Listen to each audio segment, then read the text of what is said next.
Pala yung puno ng ng guyabano. Tingnan mo ang puno ng guyabano na yan, oh. Ang baba lang, di ba? Yan. Pero may mga rami siyang mga bunga, kaso lang may mga tama. Ito, oh. Di ba? Kayang abutin. Yan, oh. Gaganda, malapit na mahinog yan. Pag mga ganitong guyabano, yan, oh. Yan, malapit na mahinog yan. Ang daming bunga. Grabe. Di ba? Oh. Guyabano, oh, sa baba lang, oh. Yan, malapit na mahinog yan, magulang na siya. Ang daming bunga. Dito pa sa kabila, kita natin sa kabila. Yan, medyo mainit na eh. Yan, oh, daming bunga, oh, kasi ang dami ding langgam, oh. Ay, ito hinog,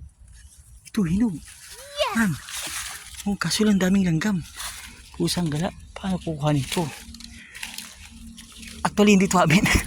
Sa kapitbahay. Sa kapitbahay. Putulin ko. Ibibigay ko naman sa kanila. Hindi ko naman uwi ito.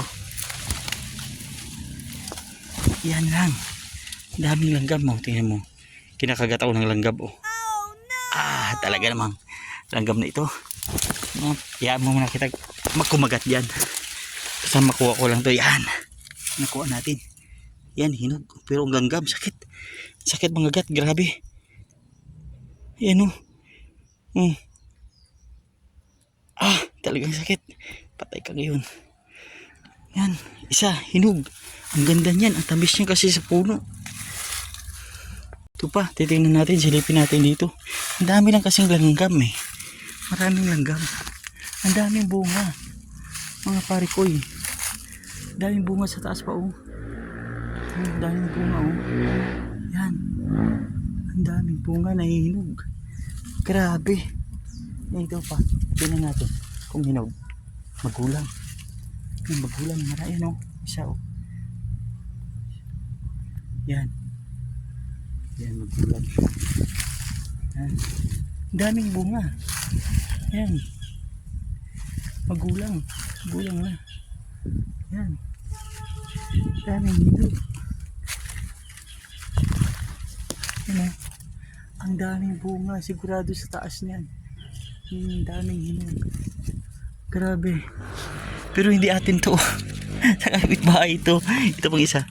Pipisilin natin. Matiga. Daming langgam. Grabe. Pasensya na malikot ang aking camera, ha. Ito pang isa, oh. Oh, hinog din to. Super hinog na. Ang daming langgam. Daming langgam, guys. Pero super hinog na, oh. Yan. Kuhanin natin. Kaso lang, tingnan natin. Ang may-ari niyan, ayan ang bahay, oh. Yung malaking bahay. Yan sa laki ng puno, yan ang may-ari. Okay, kaibigan din natin, kamag-anakan din natin yan. Okay. Yan. Okay, kuhanin ko muna to.